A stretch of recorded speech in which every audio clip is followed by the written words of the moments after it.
1800s, plans were made to develop the means of transportation for people and goods from the parts of Lake Erie and the Ohio River to the developing towns and villages throughout the state of Ohio. In August of 1830, the first canal boat docked at Roscoe Village, and the history of this port town on the Erie Canal began. Roscoe had prospered as a port on the Ohio and Erie Canal, carrying goods to Ohio settlers and transporting furs and food stock to northern ports. The old warehouse restaurant used to be the commerce as goods were unloaded, stored, or sold through the mill store. The Great Flood of 1913 devastated this port town, leaving only death and destruction in its wrath. This signaled the end of the prosperity for Roscoe Village. 1960s would bring two individuals, Edward and Frances Montgomery. They had the dream to restore Roscoe Village to its former stated condition. Viewing a mural by Dean Cornwell, the Montgomerys got the artist's visual of Roscoe Village as it might have looked during the mid-1800s. The Montgomerys soon began renovations to the village by restoring all the shops and buildings to the way they would have looked 160 years ago. Roscoe Village is now living on through the graces of the Montgomery family, as this place offers tours, shops, sightseeing for just about everyone. We were contacted via email about one of the historical buildings, which will remain unknown for privacy reasons, for sightings of ghostly beings in broad daylight. We were also emailed by a few other eyewitnesses coming from the same place. We were also emailed from a couple other individuals claiming they had also seen something in the same location. We were granted permission to investigate this location, and we also got permission to investigate the warehouse restaurant, which is said to be haunted by a purple lady, and also the Uncorked Winery, which used to be the village mortuary. This building is believed to be haunted by former Mayor William Roscoe. Apparitions have been seen. There was also an incident involving one of the co-owners who had his arm touched, and there was nobody close enough to him to make that contact. He turned around and no one was there. We have a lot of ground to cover during this three-part investigation. Lots of claims to go over. We're going to try to go in and give it our best as we investigate historical Roscoe Village.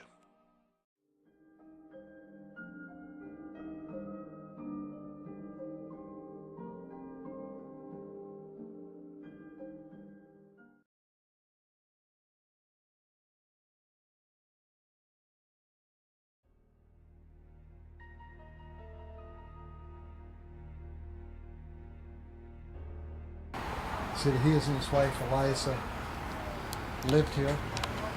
They had 4 children, 3 girls and a boy. Eliza died naturally at a very relatively early age. I believe she died in 1848.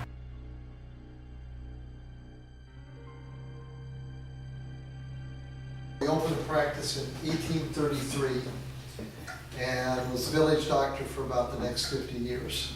He retired in, I think, 1883. He went 50 years. The practice grew, it got to be too much. They're raising kids. So the lot here was vacant. So in 1842, they bought this lot and he built this building. So, and then he practiced medicine out of here for like the next 40 years. Doc didn't keep the best of records, so we don't have access to them. There's a couple of rooms up there. He may have used it as a small clinic. You know, if you were, he treated a lot of people as they came through town on the canal. I said, this is the parlor, that you can figure out. Back here is where he practiced out of there, like I said, for a few years after he came here.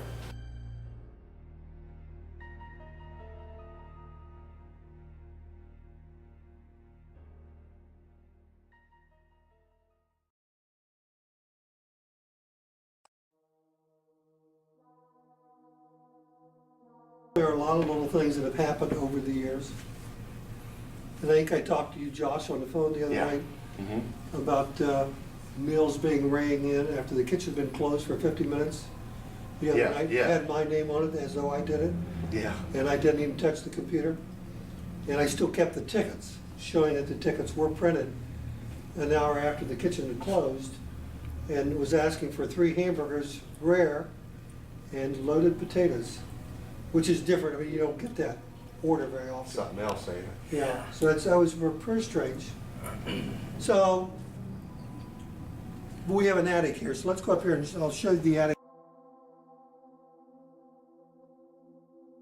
I think there are things that have happened up here. And I could probably get some other kitchen people to tell you stories that I couldn't tell you, that things that they've seen thrown through the room, in the kitchen, the fork going across the floor, Oh, wow. you know, stuff like that. Let me go down and take you to our dishwasher guy. He is the historian of things that have happened, and he's only actually have led some tours of people through some spiritual things that have happened in this building and throughout the area. That this building was active in the Underground Railroad. It's never really been disproved or proven. It's been argued over the years. Across the street, and that was the hotel, and later for many years was our hardware store. When they went to pick up the floor to cement it, they did find a small section that would have comfortably hid people, and so that just fed to it that they really did feel that they could have came up the canal and that maybe a tunnel, that there was a tunnel in between the two buildings. So a lot of people won't come down here. They feel that they get feelings when they come down in this part of the building. I've had more than a couple, and I've had more than a couple that experienced things like that, and had experienced things like that for a long time that refused to come down here. For a long time, the employees, if anything happened, like if something would knock over or if something would come misplaced, the house ghost, they always called Phoebe. Now, we did have a room upstairs that was banquet rooms, and the Phoebe Demon room was one of the rooms that was left labeled. So that's how they got the name Phoebe. Sub-basement, so this is out of the 5 stories, this is the lowest that you can go in the building. Oh, okay. And this is where most of the people say they won't go to, that they're either creeped out or that they're feeling. And this is just the back section here. It doesn't have the some like a modern brick. The last tour that they did bring in, the psychic claims that she was talking to someone down on this level also.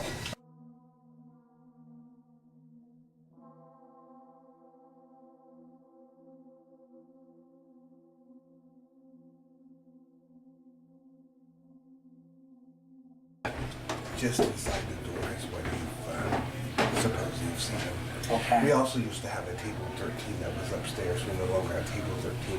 People went and said that, and I know of at least one couple that came to visit, and the waitress went to put the glasses on the table, and the glasses moved forward, and the couple left. And whether it was a laundry table or what, the table 13 always created the trouble.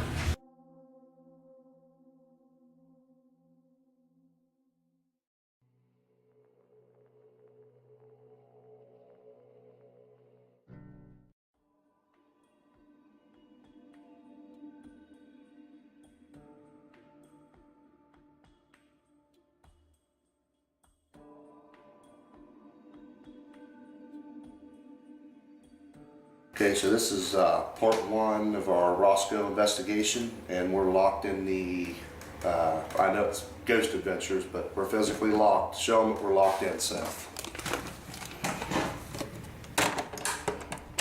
And, we're going to begin here in the doctor's residence and see what we can find.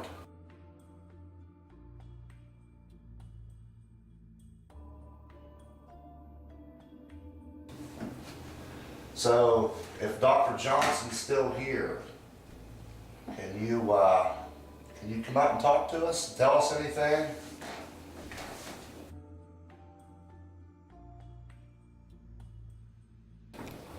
I'm going to take a series of still image photos here and just see what happens. If there's anybody in this room, any spirits that might be lingering in this house, can you tell us why you're here and maybe tell us your name? Flash.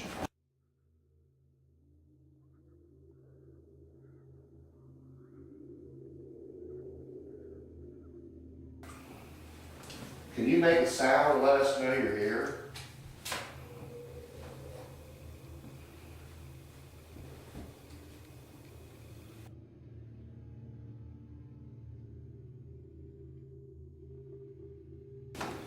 Get some EMF readings here, see where we're standing on the situation. Try to find the baseline here. 0.1, 0.2, 0.0, 0.1,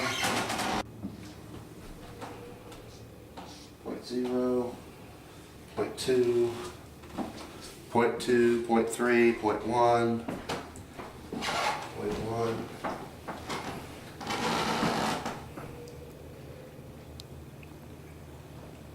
0.2. Nothing inside that's giving off any electromagnetic field, any high electromagnetic field, except this light switch here is about a 0.4. Can you get Dr. Johnson, please? What's that? What was that? It come from the... You hear that? Yeah. I heard that. Can you get Dr. Johnson, please? What's that? What was that? It come from the... You hear that? Yeah, I heard that.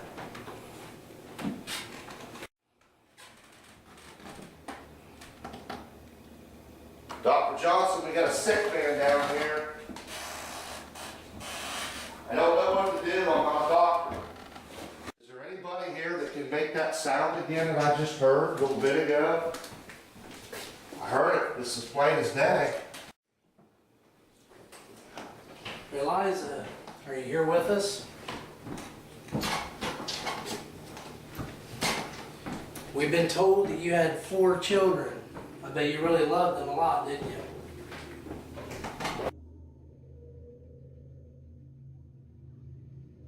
The red light on the recorder, don't be afraid, feel free to talk to us through that device. Move something or tap something to give us some kind of a sign that you're actually here with us. While Donnie stayed upstairs and investigated, Seth and myself went to the basement to begin investigating some.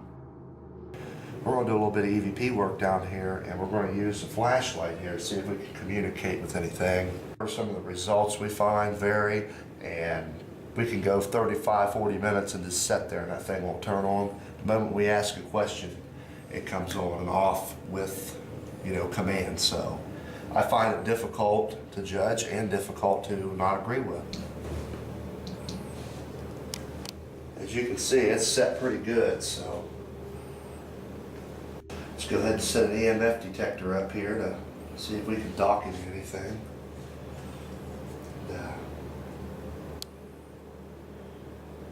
Can you light the flashlight up for us? Ooh, cool.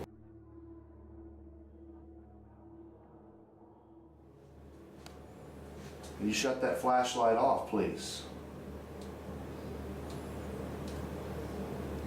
I'd like to see it turn off.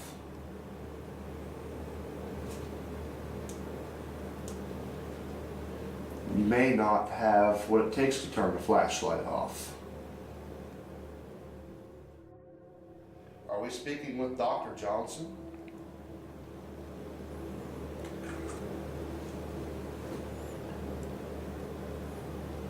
Flash. Are we speaking with Eliza Johnson? Liza Lane Johnson, do you like me? Hey.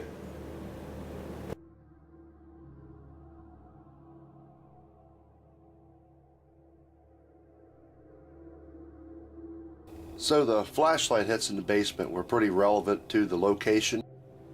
Are we speaking with Eliza Johnson? Liza Lane Johnson, do you like me? Hey. But we didn't get any more responses after that, and we sat there for the remainder of our time, and we packed up and moved on to our next location.